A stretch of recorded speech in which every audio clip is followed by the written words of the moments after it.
What's going on, guys? I just want to make a quick video. I'm over here at a call in a walk-in deli freezer. They're saying that it was running warm. This is a system LTA-2. And these are my coils right here. They got an ice on both sides.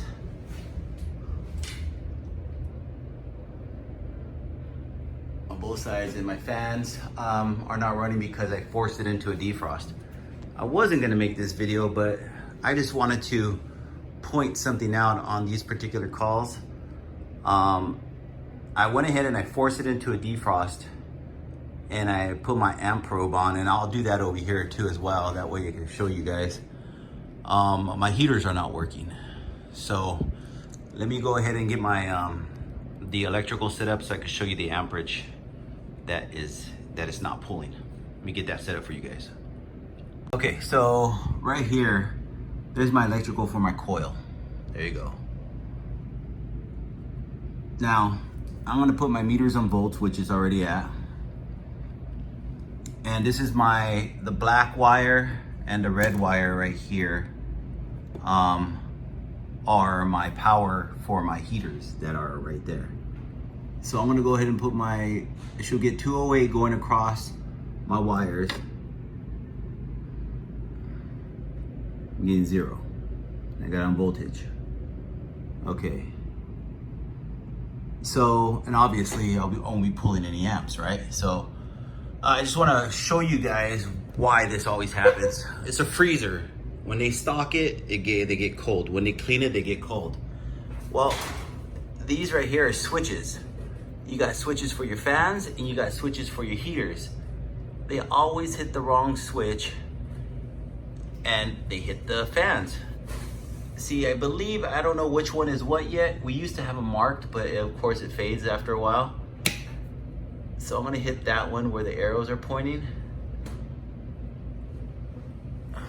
Let's see if we get any type of voltage. Oh, hear that? Now we're getting voltage. So they always mistaken this. This happens more than once. We tell so many employees and managers. But what happens is they have a quick turnover on managers. They move to different locations. The employees move to different departments. So yeah, that's what happens a lot. So I just wanted to make that quick video. So now I'm gonna get an amp reading. So now I'm pulling 6.28 amps right there.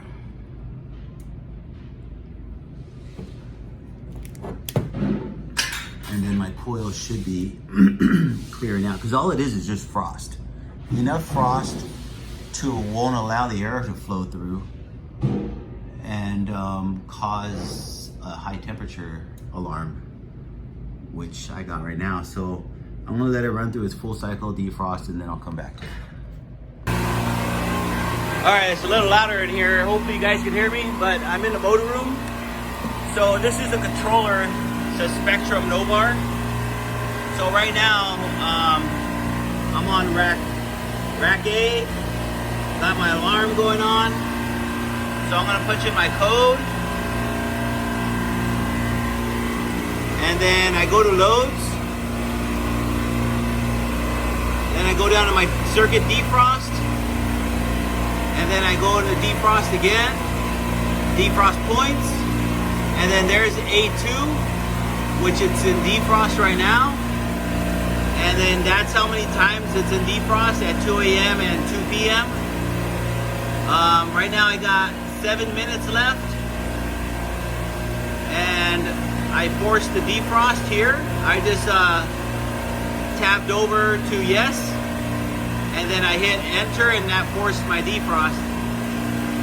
So that's how you force the defrost on these things, and it tells you what type is electric. And by the way, these are the old first generation controllers as a Spectrum. So you don't see a lot of these around that much anymore, only in the old stores. A lot of ones have the Opus, the Novar, the touch screens. So Alright, so we know that's in defrost, and to go a little bit further, we could go to set points, and then that tells you 2 defrosts a day, drip time 3 minutes, maximum defrost 60 minutes, and you got your termination at 55. So right now we're at 46, so we're getting closer. Okay, so I'm gonna bring you over to the actual the RDP. That's the refrigeration defrost panel, and right here is my defrost contactor, and it has fuses right there. And then back there, I don't know if you can read it, but it says AO2.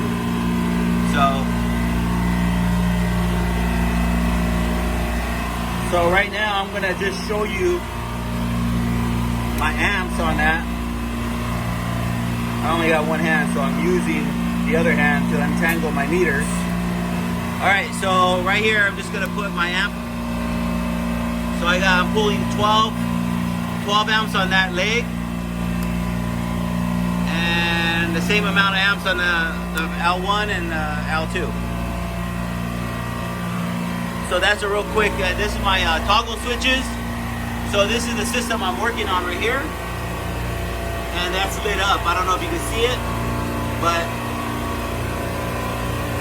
there's a light right there.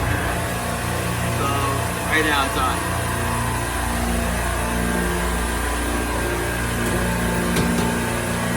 That's just a real snapshot of the motor room. They got the heat reclaim heaters right here for their hot water. There's 3 of them. And then the discharge from the compressors go through the discharge lines, and it preheats the water, and then that water goes to a gas electric furnace inside the building, and then that way they will never run out of hot water. It's just constant hot water. And then down there is your circulating pump right there. So yeah, they're pretty complicated. Horrible to replace, that's for sure. And then here's the other rack over here. That other one we had was rack A. This is rack B. And the transformer for both of them. And then out here, might as well show you it all, real quick tour. That's rack A and B. And this is rack C and D.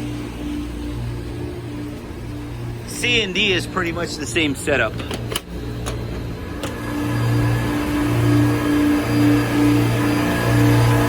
That would be C. And the pan over here would be D. And then all that piping has to go to a condenser of some sort. Over here, I live in the low desert, Palm Springs area, so we have nothing but evap towers out here. So that's where all our racks are tied into right here, coming out of the rack house, and then also behind the rack house where rack A and B is coming from, and they all tie into this big evap tower right here. And then they also have a I don't know if I can get in here, but let me see. I'm supposed to make this a quick video, but look at me. Oh. Hold on, let me see if I can open that up. There we go.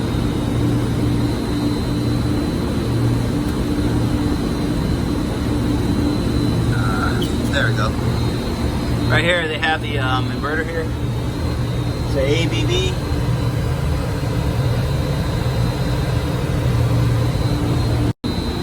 Sorry about that, I got a phone call, so put that back. And then over here you got my bypass control panel. Fans on, always manual bypass. You want a VFD, and if you want to bypass the VFD, you just flip the switch to bypass. Your pump, your circulating pump in the tower, that's always on. Discrete spray is always on. In case the pump fails, it will automatically energize the discrete spray, and the screen spray is basically your city water. Up there on top, there's a solenoid right there which will energize and allow the city water to pump in right there. To pump in and use that as sprayers. So what that will do is that has to be metered in, and it's already preset on startup. Because if it's not metered in and if it just goes full blast, it'll overflow the tower, and you know that's why they have it outside too. In case that does happen, it just goes all over the floor. And then they do have the drain right here that goes into the store, which is kind of dumb, and it drains in the store, but that's the way they have it set up. So that bag that gets caught up in the sump, and then it could mess up the pump right here. So that's your circulating pump that rains, pumps it up here, shoots it in the headers inside, and just rains down over the bundle of copper. See, here's that drain line right here that goes into the building, and that's the overflow drain, so which is kind of dumb, and they have it right there. That's your water treatment right there to make sure the calcium buildup is at a minimal, and that gets serviced every month.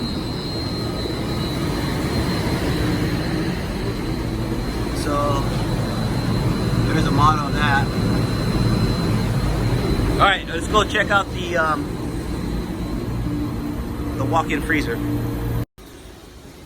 Okay, so here we go. Right now everything's dripping because it's defrosted. So we're all good now. It's all the ice is all cleared out. It just came back into refrigeration as I was walking in here. I can hear it.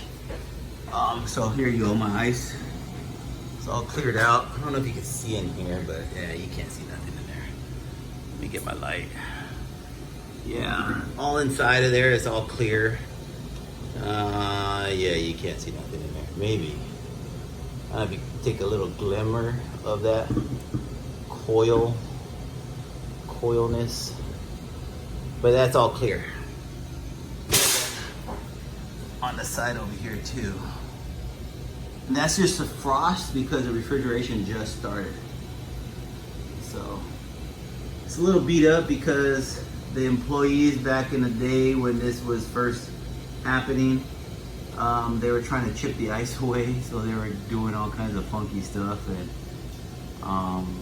we've been trying to have this replaced and they just don't want to.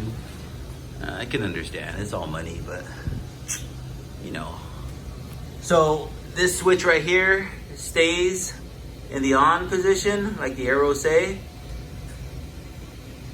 And the reason why you got a lot of droplets right here because I had the defrost in a little longer. When I forced it into a defrost, then the normal defrost came, so it went longer into its defrost. That's why you see the droplets on top, because the heat rises, mixes with the cold, creates condensation. So that's why you get all those droplets up there.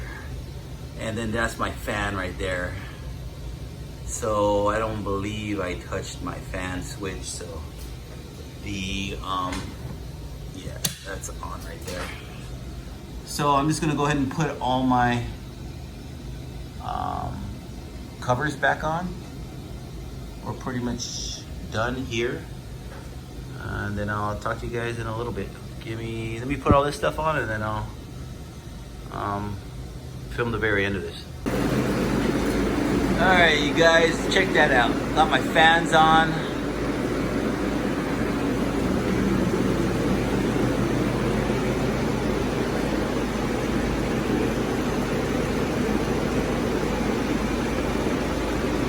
Everything's looking good. My camp's dropping. So that's just a real quick video of about the switches, those two switches on this particular type.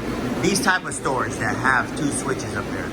One for your fans, which is over here, and one for your heaters, which is here. What happens is, again, the employee hits the wrong switch, never switches it back, and because they want to turn off the fans. Because obviously it's cold in here, but. Alrighty guys, just for another video for you guys. Hopefully you enjoyed it. Thanks for watching, like, subscribe, and I'll see you in the next service call. Thanks, guys.